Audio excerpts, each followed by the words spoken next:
తెలంగాణలోని గ్రామాల్లో పంచాయతీ పోరు సందడి నెలకొంది. ఇవాల్టి నుంచే పల్లె పోరు షురూ అవుతోంది. మొదటి దశలో 189 మండలాల్లోని 4236 సర్పంచ్ స్థానాలకు ఎన్నికలు జరుగుతున్నాయి. అంతేకాదు 37,440 వార్డులకు ఎన్నికలు జరగనున్నాయి. ఆయా జిల్లాల్లో ఇవాళ కలెక్టర్లు ఎన్నికల నోటిఫికేషన్లు జారీ చేయనున్నారు. దీంతో వెంటనే నామినేషన్ల స్వీకరణ ప్రారంభం కానుంది. ఈ నెల 29 వరకు నామినేషన్లను స్వీకరించనున్నారు. ఈ నెల 30న పరిశీలన చేపడతారు. వీటిపై డిసెంబర్ 1న వినతులు స్వీకరిస్తారు. డిసెంబర్ 2న పరిష్కారం చేసి 3వ తేదీన నామినేషన్ల ఉపసంహరణకు గడువిస్తారు. అదే రోజు అభ్యర్థుల జాబితాను వెల్లడించనున్నారు. మొదటి దశ సర్పంచ్ వార్డు సభ్యుల ఎన్నికకు డిసెంబర్ 11న పోలింగ్ జరగనుంది.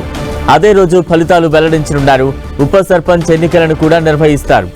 రాష్ట్ర ఎన్నికల సంఘం ఆదేశాల మేరకు యంత్రాంగం ఎన్నికల నిర్వహణకు సన్నాహాలు పూర్తి చేసింది. మొదటి దశ ఎన్నికల సన్నద్ధతపై నిన్న అన్ని జిల్లాల కలెక్టర్లు, పోలీస్ కమిషనర్లు, ఎస్పీలు, సీనియర్ అధికారులతో రాష్ట్ర ఎన్నికల కమిషనర్ రాణి కుముదిని వీడియో కాన్ఫరెన్స్ నిర్వహించారు.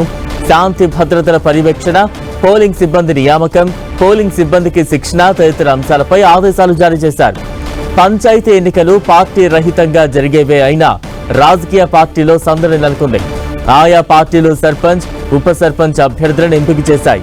వార్డు సభ్యుల పదవులకు అభ్యర్థుల ఎంపికను స్థానిక నాయకులకు అప్పగించాయి. పోటీకి సన్నద్ధమవుతున్న అభ్యర్థుల్లో చాలా మంది తహసీల్దార్ కార్యాలయం వద్ద ప్రత్యక్షమయ్యారు. ఒక్కో కార్యాలయం వద్ద 50 నుంచి 100 మంది దాకా కనిపించారు. రిజర్వ్డ్ స్థానాల్లో పోటీ చేసే అభ్యర్థులు విధిగా కుల ధృవీకరణ పత్రం సమర్పించాల్సి ఉంటుంది. ఆశావహుల్లో చాలా మందికి ఈ పత్రాలు లేవు. ఇటీవలే చదువు పూర్తి చేసుకున్న వారు మినహా ఇతరులు కొత్తగా దరఖాస్తు చేసుకుంటున్నారు. నిబంధనల మేరకు ఈ ధృవీకరణ పత్రాన్ని ఇచ్చేందుకు 30 రోజుల గడువు ఉంటుంది.